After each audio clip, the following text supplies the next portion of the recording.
Awitin natin malakas, ngalan niya ay ibansag, ang dakilang maglalayag, sa isang mundo ay ihayag, nang ang bayaning sikulon, sa paglayag ay tumuloy, taglay niya'y diwang apoy, nasa sindak ay nagtaboy.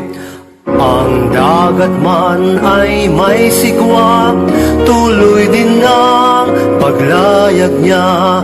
Buong mundo ay nagtaka sa dunong na kakaiba. Ang nagmanay tayong lahat sa ngalan niyang lubhang hayag. Ang ordinatin ay kislap ng ilaw na nagliliyab.